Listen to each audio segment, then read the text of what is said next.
Саламатсыздар ма, менің көрермендерім? Мен бүгін сіздерге осындай тауық етінен бешбармақ дайындайтын боламын. Осындай болып шығады бешбармақтағым. Тауықтан дайындалған бешбармақ.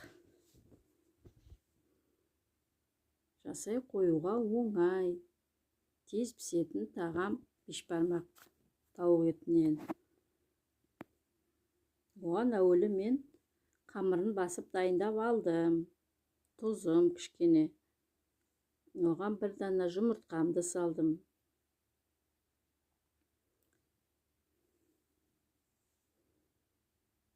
Осыны араластырып жібереміз, кішкене тұзын ертіп.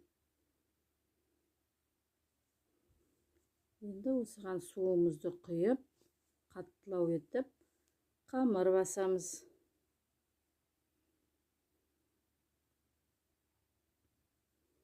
Әуелі қамырын басып тындырып қоямыз. Тауығымыз тез пісетін болғасын.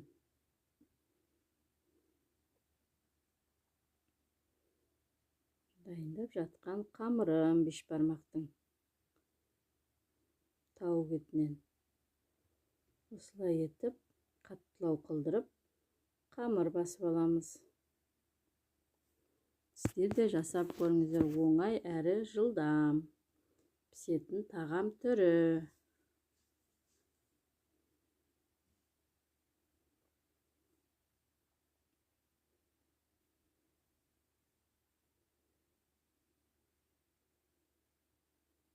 Қамырын қаттылау болған жақсы, бешбармақтың қамыры. Қатты етіп, иінін қандырып басамыз қамырдың.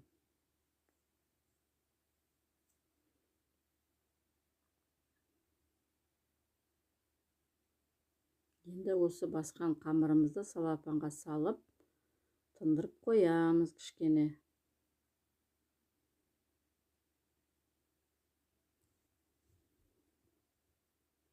Оған дейін енді тауық етімізді ыдысымызға салып, қайнатып пісіреміз. Ыдысыма суды құйып, тауығымды осылай етіп әбден жуып тазалап алдым. Енді осыны ыдысымызға қойып, астын жағып, тауығымызды пісіреміз.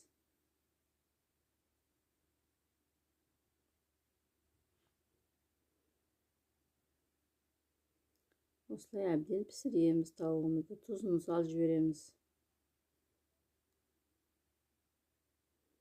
Енді басқан қамырымызды жаямыз.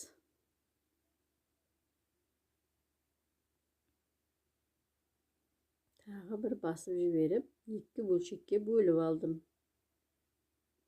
Енді осыны дөңгелектеп басып аламыз.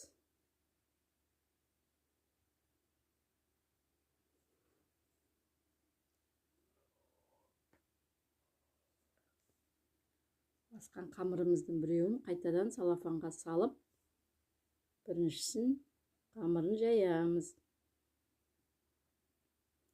Бешбармақ қамырын дөңгелекте осылай әдемі етіп жайып алам қамырды.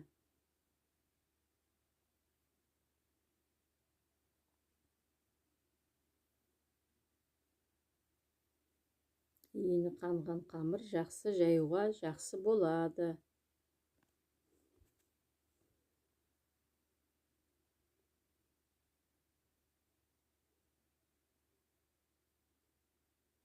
Керемет болып жайылып жатқан қамырым.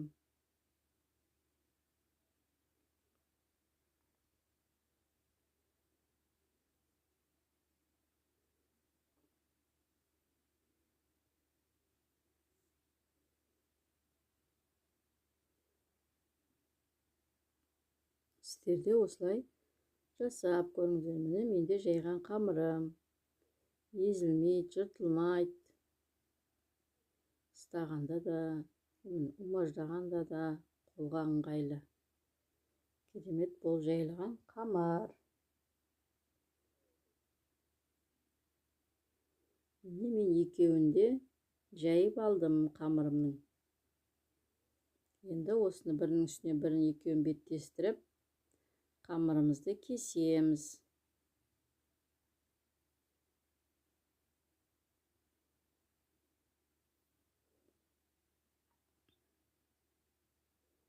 Қамырымды жайып болдым. Енді қамырымызды осылай бөлшектерге бөліп кесеміз.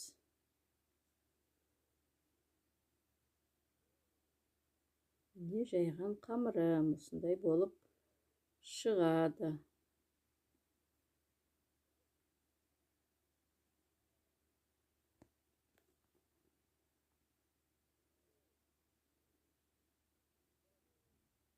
Керемет болып.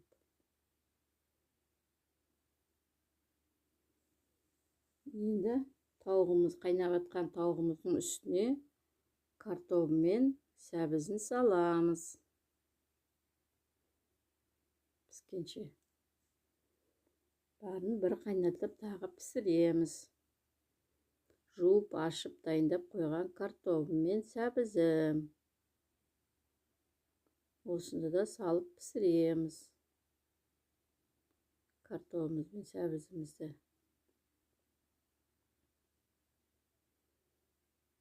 Менде тауық пісіп жатқан. Осының піскен піспегенін пышақ салып қарауға болады. Осылай етіп әлі кішкене қайнау керек.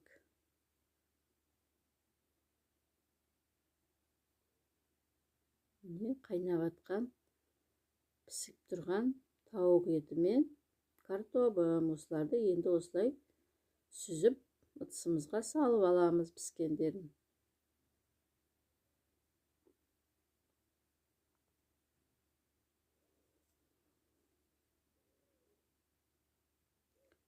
Барлығын жинақтап салып аламыз.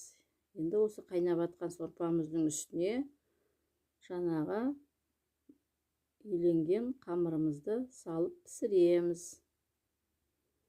Менде осылай қайнап жатқан сорпамызға саламыз нанымызды. Сонда жабыспай тарам-тарам болып шығады қамырым.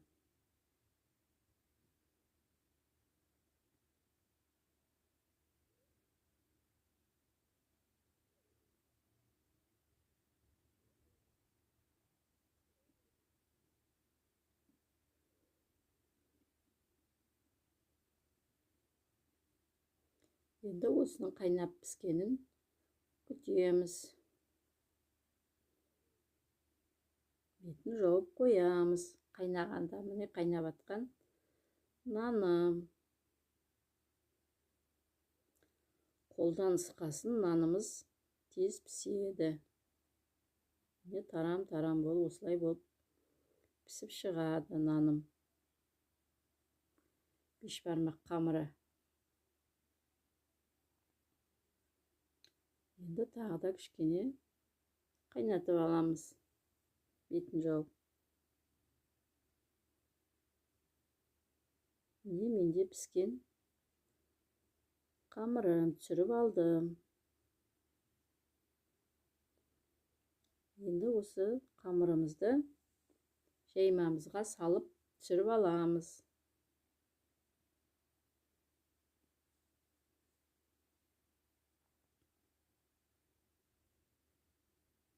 Міне қамырым тарам-тарам болып, әдемі болып пісіп шықты. Сіздер де маған комментарийға айта отырыңыздар. Пікір қалдырып отырыңыздар. Осылай барлығын салып сүзіп аламыз нанымызды, қамырымызды.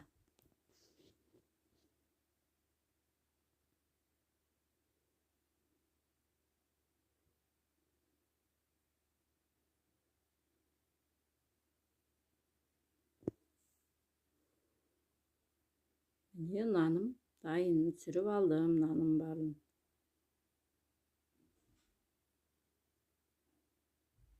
Енді осыған картобымыз бен тауығымызды саламыз.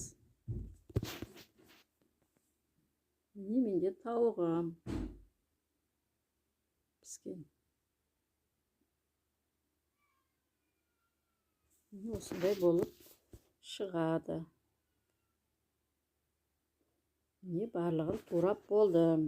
Енді осының үстіне менде балғын аскөк. Сол аскөгімізді саламыз.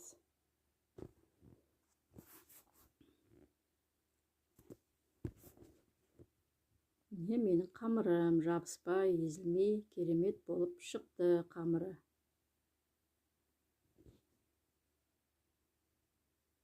Мынау тауық еті. Мына сорпасы. Ет етке, сорпа бетке дегенде қазақтың тағамы. Міне наны. Осындай болып шығады. Керемет болып. Осылай етіп сіздер де жасап көріңіздер. Рахмет баршаға. Ас болсын, сау болыңыздар.